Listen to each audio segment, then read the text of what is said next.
అశ్వ సంవత్సరంలో కైలాస యాత్ర Shri Gayatri tours and travels 8977349696. Guttula Sai Konaseema జిల్లాలో చాలా మంచి బిఆర్ వ్యక్తిగా, అంబేద్కర్ కోనసీమ జిల్లా. అంబేద్కర్ కోనసీమ జిల్లా. Thank you. అంబేద్కర్ గారిని గుర్తుపెట్టుకుని మరి నేను బిఆర్ అంబేద్కర్ కోనసీమ కోనసీమ జిల్లా అంటే జస్ట్ కోనసీమ జిల్లా అన్నారు కదా, అందుకోసం లేదు. మళ్ళీ బిఆర్ అంబేద్కర్ కోనసీమ జిల్లా. బిఆర్ అంబేద్కర్ గారిని మనం వేళ మరి మేము అందరూ ఎలా ఉన్నామంటే మనమంతా ఈ ప్రజాస్వామ్యంలో ఈ రాజ్యాంగబద్ధంగా మనం నడుచుకోవాలంటే ఆయనే కదా మన ఈ రోజు నేను చెప్తున్నా డైరెక్ట్గా మీకు, ఈ రోజు నేను ఇన్ని పదవులు చేసినంటే ఆయనే. ఒక సర్పంచ్గా రిజర్వేషన్లో చేశాను, ఒక ఎంపీపీగా రిజర్వేషన్లో చేశాను, ఒక జడ్పీటీసీగా రిజర్వేషన్లో చేశాను. ఆయన పెట్టిన భిక్షే, కరెక్ట్. అంబేద్కర్ పెట్టిన భిక్షే. 3 పదవులు రిజర్వేషన్ కాకపోతే మేము చేయలేం కదా, కరెక్ట్. ధనిక వర్గం ముందు ఆయన పెట్టిన భిక్షే. ఖచ్చితంగా ఇది మీ దగ్గర కాదు, మీ టీవీ ముందు కాదు, వందల మంది వేల మంది పబ్లిక్లో ఇదే మాట నేను చెప్తాను. ఖచ్చితంగా మనం గుర్తు చేసుకోవాల్సిన వ్యక్తి అయినా అంబేద్కర్ గారు. ఓకేనా. గుత్తుల సాయి గారు తాతల కాలం నుంచి తీసుకుంటే రాజకీయ కుటుంబము, అంటే రెడ్డి కాంగ్రెస్ నుంచి కూడా అసలు చెప్పాలంటే ఒక రకంగా తెలుగుదేశం పార్టీ 1982లో స్థాపించిన తెలుగుదేశం పార్టీని వ్యతిరేకిస్తూనే వచ్చిన కుటుంబము గుత్తుల సాయిది. అంటే తాతగారు తండ్రి గారు కూడా పంచాయతీ సర్పంచ్గా చేశారు, తాతగారు సమితిలో చేశారు.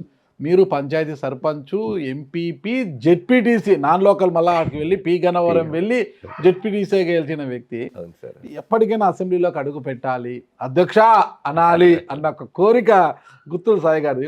అలాంటిది అది తీరలేదు, జిల్లా అధ్యక్ష పదవితో సరిపెట్టుకోవాల్సి వచ్చింది. సాటిస్ఫైగా ఉన్నారా?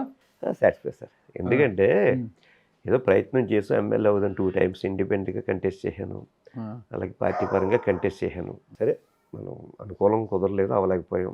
ఇప్పుడు జిల్లా ప్రెసిడెంట్గా ఇవాళ బాధ్యతలు చెప్పారు పార్టీ, నారా చంద్రబాబు నాయుడు గారు, నారా లోకేష్ గారు. ఖచ్చితంగా వారు నా మీద నమ్మకంతో ఈ బాధ్యత చెప్పారు. 100% సక్సెస్ఫుల్గా చేయాలని ఒక తపన నాకు ఉంది. గుత్తుల సాయి గారు నీతి, నిజాయితీ, సీనియారిటీ, కుటుంబ నేపథ్యాన్ని చూసుకొని మీకు జిల్లా అధ్యక్ష పదవి ఇచ్చారా? అంటే ఈ ప్రాంతంలో చెట్టిబల్య సామాజిక వర్గం మెజారిటీ ఉంది కాబట్టి ఆ సామాజిక వర్గ పరంగా ఒక సామాజిక వర్గ నాయకుడిగా మీకు ఈ పదవి వచ్చిందంటారా జిల్లా అధ్యక్ష పదవి? అంటే ఒకటి సార్, ఇక్కడ పార్టీ కూడా ఎన్నో సర్వేలు చేశారు, IVR సర్వే చేశారు, ఇంటెలిజెన్స్ రిపోర్ట్ అన్నీ పరిగణలో తీసుకున్నారు, అన్ని సర్వేలు చేశారు. ఒకటి సామాజిక వర్గంగా కూడా, మరి సామాజిక వర్గం కూడా కోనసీమలో చెట్టుపల్లి అధిక శాతం ఉన్నారు. సామాజిక వర్గంగా కూడా పరిగణలోకి తీసుకొని ఈరోజు నాకు ఈ పదవి ఇవ్వటం జరిగింది. ఫుల్ హ్యాపీగా ఉన్నారు అయితే? Happy sir. ఈ పదవి రావడానికి మీకు చంద్రబాబు గారు కారణమా, లోకేష్ గారు కారణం అంటారా? ఇద్దరు, లోకేష్ గారు, చంద్రబాబు గారు, అలాగే మా కాన్స్టిట్యున్సీకి సంబంధించినటువంటి ఎమ్మెల్యేలు అందరూ కూడా. 7 నియోజకవర్గాలు ఉంటాయి మాకు. 7 నియోజకవర్గాల్లో కూడా 5 నియోజకవర్గాలు టీడీపీ. ఎమ్మెల్యేలు అందరూ కూడా సహకరించారు, సాయి గారికి ఇస్తే బాగుంటుందని చెప్పి అన్నారు. ముఖ్యంగా అతి ముఖ్యంగా మా ఎమ్మెల్యే బుచ్చిబాబు గారు, అలాగే సుభాష్ గారు, ఎంపీ గారు, వీళ్ళ ముగ్గురు కూడా ఎట్టు బస్సులో బాగా సుభాష్ గారు, వాసంజెట్ సుభాష్, మా బుచ్చిబాబు గారు, వాసంజెట్ సుభాష్ గారు, ఎంపీ గారు కూడా సాయి గారు అయితే బాగుంటుంది, సాయి గారికి ఇవ్వాలి బాగా పట్టుపట్టడం జరిగింది. అలాగే మిగిలిన ఎమ్మెల్యేలు కూడా నాకు సపోర్ట్ చేయడం కూడా జరిగింది.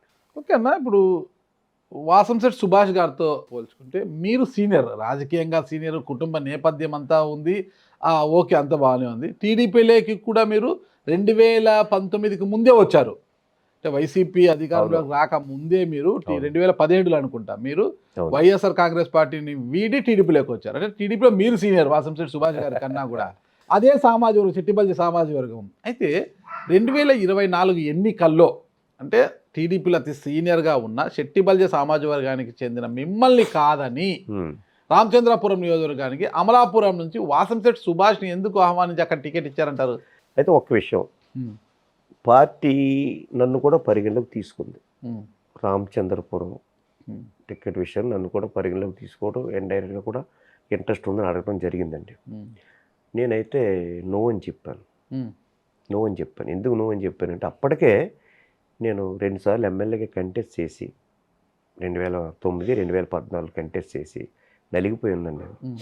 నలిగిపోయి ఉన్నాను, ఫైనాన్షియల్గా ఇబ్బందుల్లో ఉన్నాను. దాని మీద మనం తట్టుకోలేం నోవే డేస్. అంటే ఎంత మంచి ఉన్నా, ఎంత పలుకుబడి ఉన్నా ఫైనాన్స్ కూడా కావాలి నోవే డేస్. ఈ ఫైనాన్స్ విషయంలో మనం తట్టుకోవాలని చెప్పి నేను నో అని చెప్పాను.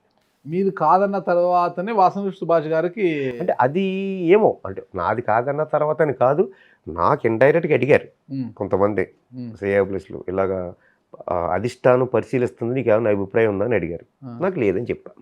సార్ 2 సార్లు కూడా మీరు వచ్చిన అవకాశం, మీ ఇంటి వరకు వచ్చిన అవకాశాన్ని కాదనుకున్నారు.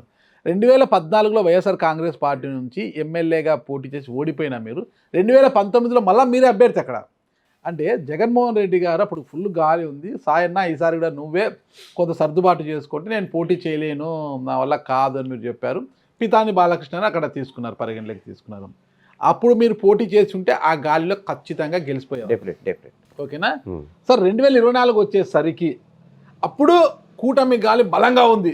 ఓకేనా, చాలా బలమైన గాలి కూటమికి.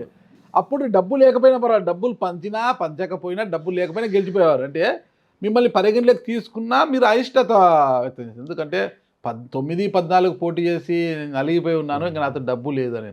అంటే 2 సార్లు అదృష్టం అలా తలుపు తట్టినా కూడా తలుపు తెరవలేకపోయారు కదా. తలుపు తెరవడం కంటే నేను అంత స్ట్రైట్ ఫార్వర్డ్ అండి. ఒక విషయం అంటే జనరల్గా రాజకీయాలు ఎలా ఉంటుందంటే, నేను చూసినంత వరకు ఓపిక లేకపోయినా ఓపిక ఉందని చెప్తే షో చేస్తారు కొంతమంది. ఇప్పుడు నన్ను అడిగారు, నేను అబద్ధం చెప్పగలను, 10 కోట్ల ఓకే నేను పెట్టేస్తాను, అదే పెద్ద కొంచెం కదండి, మీకు ఒట్టిదా నా దగ్గర లేదు, లేకపోయినా 10 కోట్ల 5 ఇచ్చేస్తాను చెప్పగలను, అబద్ధం దట్ ఈస్ కరెక్ట్ కాదు నా దృష్టిలో. ఎందుకంటే నేను అబద్ధం చెప్పి వస్తా, అబద్ధం చెప్పి వచ్చిన తర్వాత నాకు టికెట్ ఇస్తారు, టికెట్ ఇచ్చిన తర్వాత సాయి గారు మీరు మరి ఎంతోమంది మిమ్మల్ని చూసుకోమన్నాం కదా, మాట్లాడి మేము ఇస్తున్నది అంటే నేను సర్దుబాటు చేసుకోలేకపోయాను అనుకోండి, ఆ టైంలో ఇటు నాయకుల్ని మోసం చేసిన అవుతాను, కార్యకర్తల్ని మోసం చేసిన అవుతాను, పార్టీని మోసం చేసిన అవుతాను. రాజకీయం అంటేనే మోసం కదా. నేను అంటే నాకైతే మరి నేను ఆ సిస్టంలో నల్ల, నేను రాజకీయం మోసం చేసి నేను పైకి రాలా, మోసం చేసి పైకి అంటే ఎప్పుడో వద్దు. నేను నాకైతే రాజకీయం ప్రజాసేవ చెయ్యాలి, నా దృక్పథం. Work is hard, wait for result, నా సిస్టమ్ అంతే. అంతే తప్ప నేను ఎవరిని నేను మోసగించబడ్డాను తప్ప నేను ఎవరిని మోసం చేయను. మీరు చెప్పింది 100% కరెక్ట్. అది రాజకీయం అంటేనే మోసం, ఎత్తులు కుయ్యెత్తులు. కానీ నాకు తెలియదు, నాకు రావు, నాకు పని లేదు, నా మోటివ్ ఒకటే, ప్రజలకు సర్వీస్ చేయాలి, కార్యకర్తలకు న్యాయం చేయాలి. Work is hard, wait for. నేను ఎప్పుడు కూడా నేను లాబియింగ్ సిస్టంలో పోలా. కాంగ్రెస్ గవర్నమెంట్ ఉన్నప్పుడు కూడా ఎంతసేపు హైదరాబాద్ లాబియింగ్, ఢిల్లీ లాబియింగ్ నేను ఎప్పుడు పోలా. మనం గ్రౌండ్ లెవెల్లో వర్క్ చేయాలి, గ్రౌండ్ లెవెల్లో సర్వీస్ చేయాలి. చేస్తే అప్పుడు మనల్ని పార్టీ గుర్తిస్తుంది, పార్టీ టిక్కెట్ ఇస్తుంది అనే సిస్టంలో పోయా. మీరు చెప్పారు చూసారు ఇప్పుడు మోసాలు అని చెప్పి, ఆ సిస్టంలో నేను పోయినా ఈ మోసాల కొంచెం బలైపోయింది. అది సార్.